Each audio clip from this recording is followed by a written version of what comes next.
et la société Péris, partenaire du rugby languedocien, vous présente Série Rugby.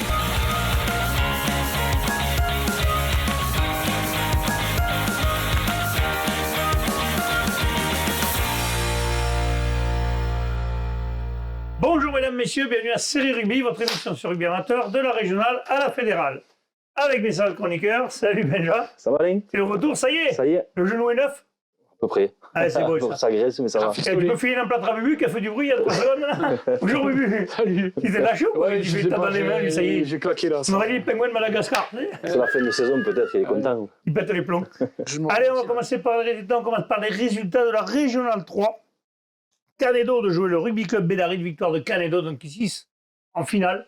Victoire 38-18 en demi, magnifique. Ouais, ben, c'est une belle équipe de Bédaride. Hein. Ouais, une équipe de Bédaride qui avait sorti le SPCV, Port-Iran et Serge Villeneuve, un des premiers tours de France, qui retombe sur l'AS Canet-Dode. Canet qui a réussi à s'imposer et qui va jouer donc sa deuxième finale de France en 2 ans. Ah, c'est beau. Donc l'an dernier, ils n'avaient pas réussi à décrocher le bouclier. On va leur souhaiter cette année d'y arriver. Mais déjà, il a fallu quand même batailler. Ils ont été surpris par un essai assez rapide dès la première minute des joueurs de Bédaride. Et ils s'en sont remis comme souvent à la botte de leur buteur et capitaine Castagni. Il leur a permis de coller au score en première mi-temps, avec en plus un essai de leur pilier corse Antonetti à la 27e, qui va leur permettre de virer en tête à la mi-temps 22-18. Donc c'était quand même assez proche. Et en deuxième période, ils vont, grâce à leur flèche Nicolas Sigrat, inscrire un essai, prendre un peu le large. Et grâce au point au pied de nouveau de Castagni et de Barreras, leur arrière, qui butent de plus loin, et bien, prendre le large et finir par s'imposer 38-18. Le score est lourd quand même, 38-18. Le score est lourd, mais attention, Canet, qui a perdu en Occitanie.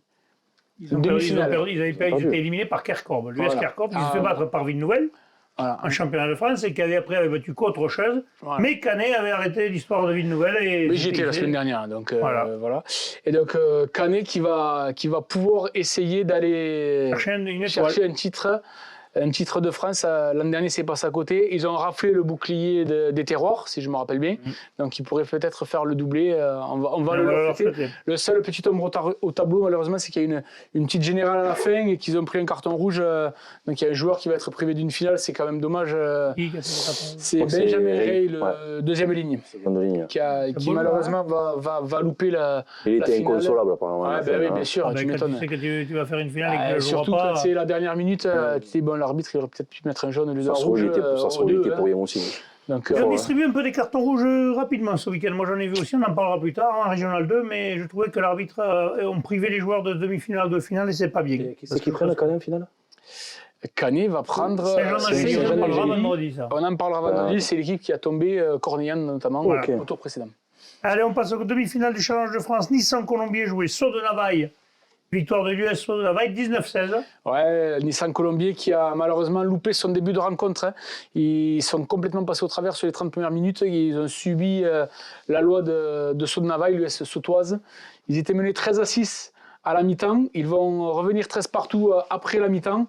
Puis ils vont prendre des pénalités. 19, ça va augmenter le score. En plus, ils vont perdre leur capitaine sur un carton rouge. Ils vont réussir à recoller 19-16 à la 60e, mais malheureusement, il n'y aura plus rien qui sera inscrit. Une très belle équipe de Saut de Navaille qui va se hisser en finale.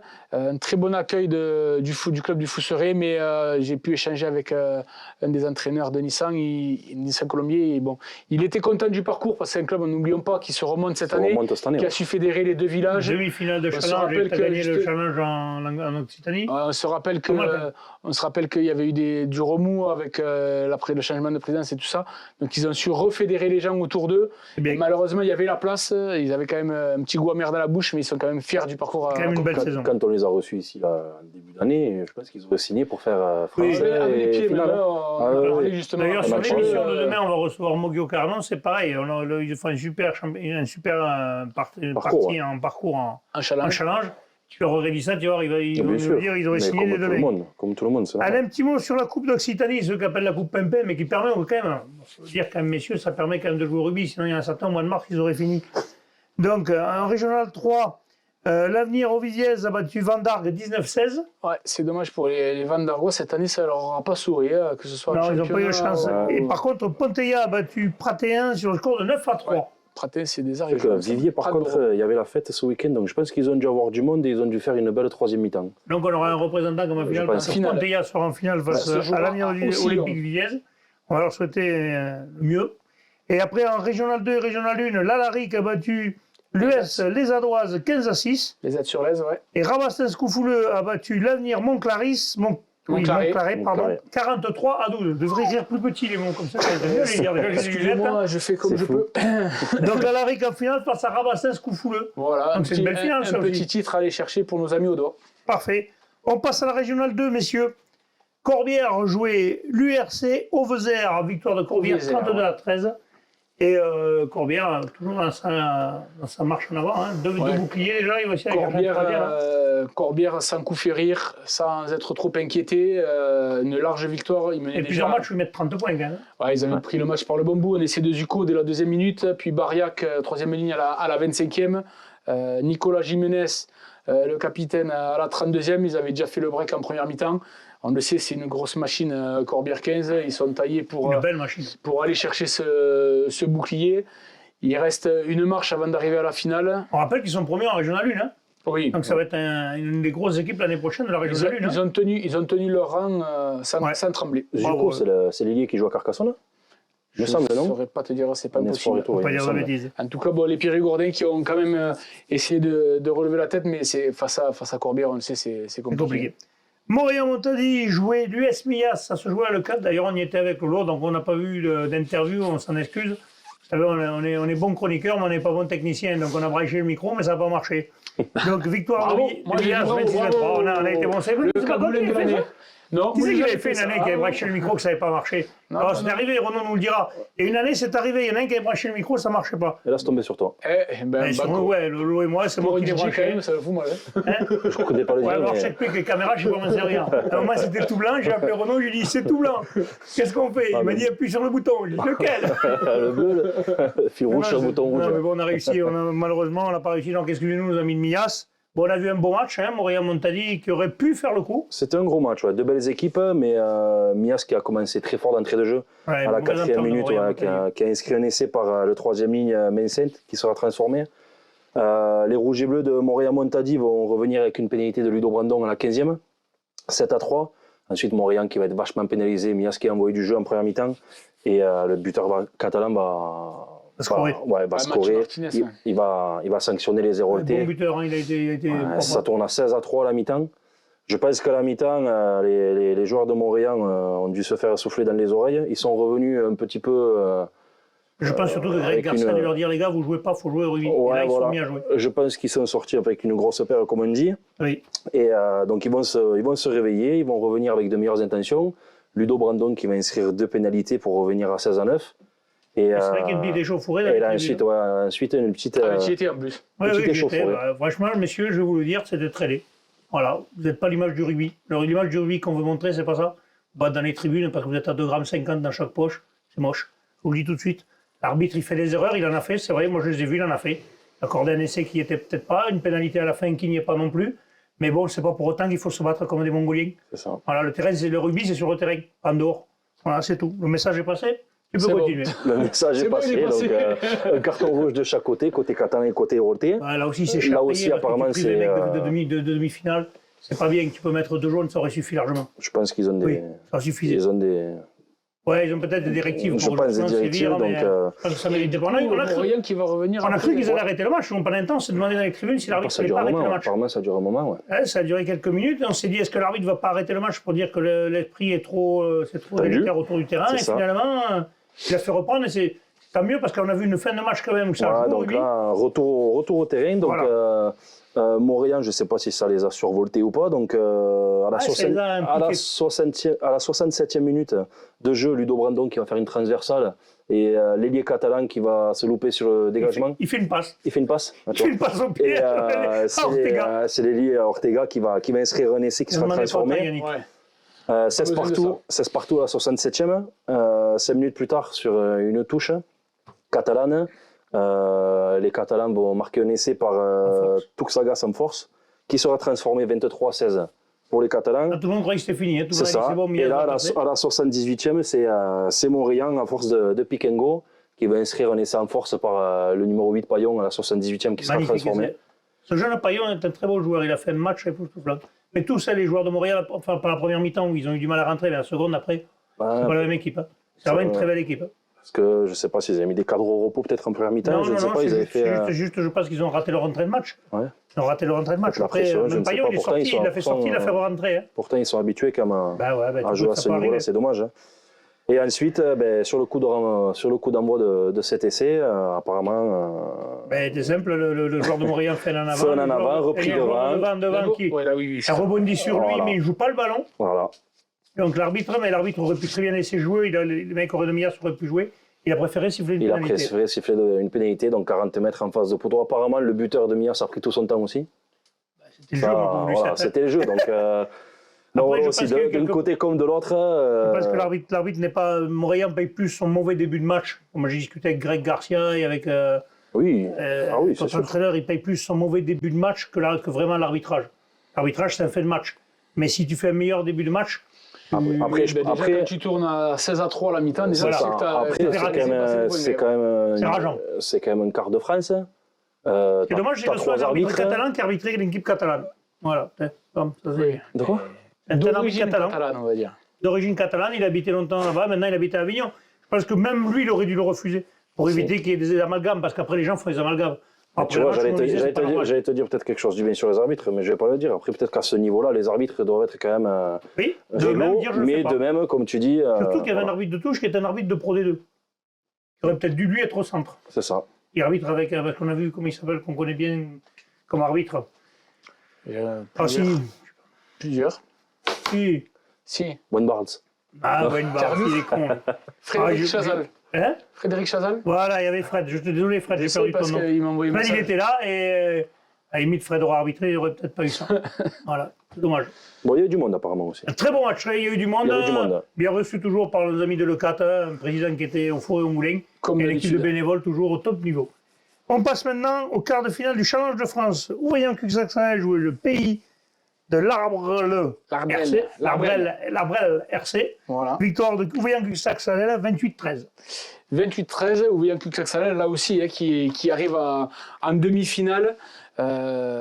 Franchement, bravo. Bravo. Bruno les avait annoncés, il avait dit c'est une équipe de printemps. C'est ça. Et il ne s'est pas trompé. Même si là, ils avaient été un peu piqués, ils avaient encaissé un essai avant la 20e par Ginouve, côté pays de la Brelle. Et ils ont su répondre par Cribaillé et des points au pied de Gongora. De l'Arbrel, pardon, pour finalement mener 15-7 à la mi-temps. Et en deuxième mi-temps, sans s'affoler, sans paniquer, ils vont bien mettre leur jeu en place et Sucia puis Roujas vont leur permettre de faire gonfler le score avec une dernière pénalité de notre ami Artero pour clôturer la marque. Enfin, un grand bravo à Ouvrier Cuxac-Saint qui se hisse en demi-finale et qui jouera contre le RC Rougier, d'ailleurs. Et Rougier, c'est Cabarès, pour ceux qui ne savent pas où c'est. On passe à la Régionale 1, messieurs, les résultats. Le quart de France, l'ABB jouait le RC Viriat, victoire de l'ABB 20-8. Ouais, victoire de l'ABB, ça passe pour Capestan puis Serguier. Il jouait à Dieu-le-Fit dans la Drôme, opposé à Viriat. Donc les Héroltais ont remporté cette partie 20-8, donc c'était quand même assez costaud. Ça a été un match après. Fort d'une deuxième période maîtrisée. Les Héroltais vont gagner avec 2 essais transformés de Vialette et Ballester et 2 pénalités du même Ballester. Au score à la pause, je crois qu'il était de 7-3. Et ensuite, ils ont un petit peu déroulé en seconde mi-temps pour remporter ce match et pour accéder au dernier représentant en demi qualifié. Pour accéder aux demi-finales du France. Ouais. qui est justement Fleury Salcoursan, qui jouait Emacor, décidément. Ouais. Défaite de Sussari. Ouais. 22-12. 22 à 12, ils avaient déjà perdu l'an dernier 9 à 5. Et là, c'est le même sort qui leur est réservé. Ils ont couru après le score tout le match. Il y avait quand même 6 partout à la mi-temps. Puis en deuxième période, Dachary, dès la reprise, va inscrire un essai pour donner un peu d'air au Béarnais. Et Fleury Salcoursan ne va pas réussir à combler ce retard. Alors on a eu plusieurs sons de cloche. Il y a côté Fleury Salcoursan, on se plaignait un peu des erreurs d'arbitrage ou d'avoir été arbitré peut-être plus sévèrement. En tout cas, certaines incohérences étaient relevées. En tout cas, il s'est passé une fin de match houleuse avec une grosse bagarre générale. Et ça l'année dernière aussi. Non, je ne crois pas que c'était l'année dernière. Mais je crois qu'en tout cas, ça c'est des trucs, même si c'est de la frustration, vous pouvez dire ce que vous voulez. Quart de finale championnat de France, tu dois pas finir en pugilat, prendre 2 cartons rouges alors que t'es loin au score, ça ne changera pas l'issue de la rencontre. Et c'est très moche. Et ça donne une très mauvaise image du rugby. Et du club en lui-même, parce que du coup, les autres clubs vont dire ce club, ils sont cons quand ils perdent. C'est dommage, les gars, parce que vous n'êtes pas comme ça en plus. C'est dommage pour eux, parce qu'en mi-temps, il n'y avait que 6 à 6. Voilà, c'était tenu. Et après, Macron a bien joué le coup, et voilà. C'est pas des Basques. C'est pas des Basques. C'est des Béarnais. C'est des Béarnais. Parce que j'avais dit des Basques il y a 15 jours. C'est une insulte. C'est une insulte. Ne dis pas des Basques. Tu confonds le Béarn et le Pays Basque. Maintenant, il se fait attention parce qu'au Pays Basque, poum, tu sautes. Ce sont des Béarnais. Et donc, ils vont retourner en finale. Bravo à eux, en tout cas. Non, en demi-finale. En demi-finale, pardon, excuse-moi. Allez, en quart de finale du challenge, Moguio-Carnon jouait Bourg-en-Bresse. Ça se jouait dans le centre de la France, c'est bien. Ils n'avaient pas fait beaucoup de quart, comparé aux autres. Comme Viriat, d'ailleurs, c'est à côté de Viriat, c'était les opposants de l'ABB. On m'avait envoyé un message, j'ai oublié de le dire. C'était à côté de Bourg-en-Bresse. Voilà. D'accord. Peut-être qu'il faisait bon pour jouer. Et donc, victoire de Moguio-Carnon, 49-25.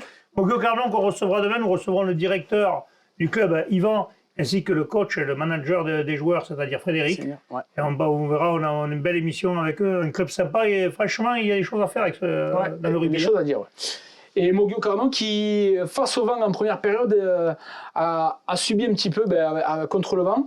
Ils étaient menés 20 à 13 à la mi-temps. On a perdu au début. Mais en seconde période, avec le vent. Notamment Frédéric a su trouver les mots pour mobiliser et remobiliser ces jeunes joueurs, parce que Yvan, c'est quand même le plus vieux, le seul vieux de l'équipe à 41 ans. Il est encore sur la feuille quand même, donc chapeau à lui. Ouais, et donc en 4 minutes dès la reprise, ils vont inscrire 2 essais par Lebeau et Brial, et en rajouter encore 2 de plus avec un festival offensif pour finir à 6 essais. 49-25, ils les ont fait exploser en deuxième période. Ils seront en demi-finale. Chapeau à Moguio-Carnon. Chapeau bas. Mais voilà, messieurs, c'est le mot de la fin. Alors n'oubliez pas, messieurs entraîneurs, coachs, dirigeants, de bien vouloir commander des petites caméras par l'intermédiaire de Série Rugby, ça peut vous servir. Vous allez sur notre page Série Rugby, vous allez voir, il y a des caméras qui sont... les caméras VO de notre collègue Florian Lounas, qui est au Danemark. Et il y a pas mal de clubs qui l'ont contacté, donc n'hésitez pas, franchement, c'est un bel outil pour tous les clubs. Ouais. Messieurs, je vous remercie. On se retrouve donc demain avec le club de Moguio-Carnon, nos invités. Respirez bien sur tous les terrains.